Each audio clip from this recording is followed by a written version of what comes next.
Qui n'entend pas au moins une fois dans la journée ce bruit si familier, synonyme de plaisir et de détente, de début de journée ou de fin de repas. Mais avant de vous offrir ces moments de plaisir intenses et forts en arômes, le café subit un long processus de transformation et de sélection exigeante, de la fleur jusqu'à la tasse. Découvert au XIIe siècle en Éthiopie, le café est aujourd'hui une boisson universelle cultivée dans toute la ceinture tropicale, entre le tropique du Cancer et celui du Capricorne. Première matière agricole échangée dans le monde et deuxième matière première en valeur après le pétrole, le café représente aujourd'hui un enjeu économique considérable. Il se consomme environ 1,5 milliard de tasses chaque jour dans le monde. En France, la consommation annuelle par habitant est environ de 5 kg, soit 2 tasses par jour.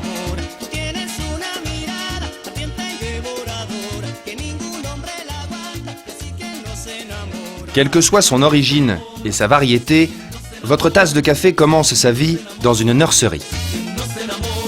Ces germes, appelés petits soldats, sont de jeunes pousses de caféiers. Au bout de 6 mois, les jeunes caféiers les plus résistants seront introduits dans la plantation, au sein de laquelle ils passeront en moyenne 30 à 40 ans. Ils donneront leur première récolte au bout de 3 ans. Il existe environ 75 variétés de caféiers différentes, regroupées sous 2 espèces botaniques bien distinctes. Le Robusta, au caractère puissant et corsé et à la saveur amère, et l'Arabica, au caractère subtil, raffiné et aromatique. Principalement récolté en Amérique du Sud, Éthiopie et Afrique australe, l'Arabica représente 70% de la production mondiale. Le Robusta, principalement récolté en Afrique de l'Ouest et en Asie, représente quant à lui 30% de la production mondiale. Fragile et sensible aux températures trop élevées, l'Arabica est cultivé entre 600 et 2000 mètres.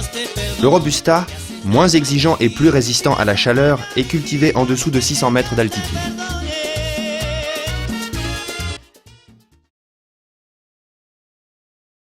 Vient alors le moment de la récolte. Atteignant jusqu'à 12 mètres à l'état sauvage, les caféiers sont généralement taillés afin de faciliter le travail des cueilleurs. Un caféier produit en moyenne 2,5 kg de cerises par récolte, ce qui correspond à 800 g de café vert, soit environ 80 tasses.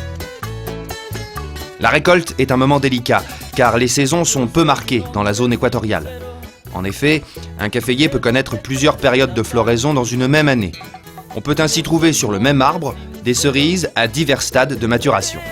Une cerise mûre se caractérise par son aspect rouge et brillant, à l'exception de la variété Katouaï qui donne des fruits jaunes à maturité. Dès lors, il existe 2 façons de procéder à la cueillette des cerises. La première, appelée stripping, est effectuée manuellement ou mécaniquement. Bien qu'économique, car toutes les cerises sont récoltées en un seul passage, elle donne un résultat hétérogène du fait de son caractère non sélectif. La seconde, le picking, consiste à sélectionner uniquement les cerises au stade optimum de leur maturation. Il est donc nécessaire d'effectuer jusqu'à 10 passages par caféier et par récolte, ce qui rend cette méthode plus coûteuse, mais apporte un réel gage de qualité au café qui en bénéficie. La sélection des cerises à la récolte est une étape indispensable car le stade de maturité influe sur le profil de goût de la tasse. En effet, une cerise verte apportera de l'amertume, tandis qu'une cerise trop mûre développera un goût âcre et désagréable.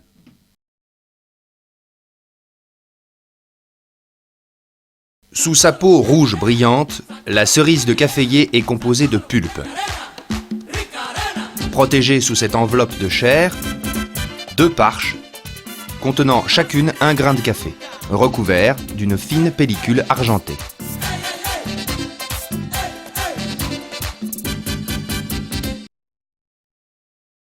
La récolte terminée, il faut agir vite pour traiter les cerises afin d'éviter une éventuelle fermentation, non désirée à ce stade. Cette opération a lieu dans des centres de traitement appelés bénéficios qui collectent les cerises quotidiennement. La première étape de transformation des cerises en grains est le dépulpage. Cette opération consiste à libérer les 2 parches de la pulpe. Les parches ainsi obtenues devront fermenter entre 12 et 36 heures avant d'être évacuées par voie d'eau afin d'être lavées. Ce passage dans l'eau constituera ainsi la première étape de sélection naturelle. Effectivement, les parches défectueuses flotteront et seront écartées des autres. Cependant, cette méthode est aujourd'hui remise en cause car il est difficile de mesurer l'impact réel de la fermentation sur la qualité du café alors qu'elle nécessite une consommation d'eau importante dans des pays où elle est souvent rare. Une autre méthode, plus écologique, consiste donc à laver les parches directement après le dépulpage, ce qui divise la consommation d'eau par 7. Les cafés qui en bénéficient sont appelés prime-washed dans le jargon professionnel.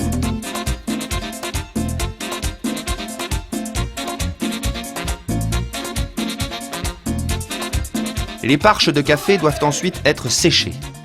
Sous serre ou à l'air libre, les parches sont étalées sur air cimenté où elles seront soigneusement brassées.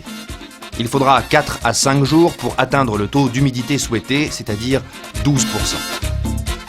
Selon les usages, ce séchage naturel peut être complété par un séchage mécanique à l'aide d'un four, alimenté par les brisures de parches.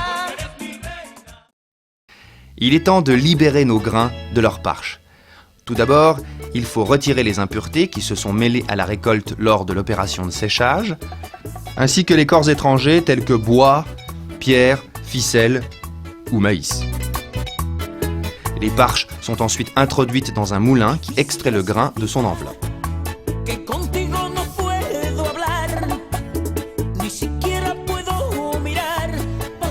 Du dépulpage au déparchage, cette voie de traitement est dite humide et donnera des cafés lavés.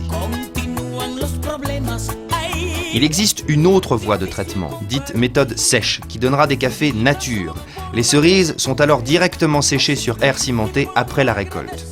2 à 3 semaines plus tard, lorsque le taux d'humidité aura atteint 12%, les cerises seront décortiquées mécaniquement afin d'extraire les grains de café vert.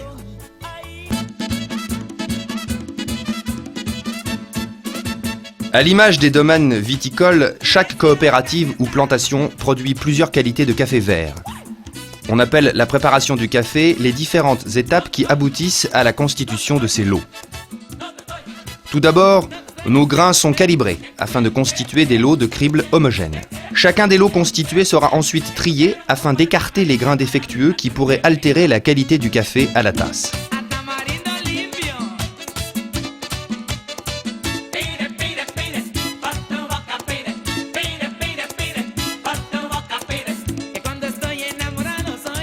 Dans un premier temps, les grains doivent passer sur une table densimétrique afin de séparer les grains les plus lourds des plus légers.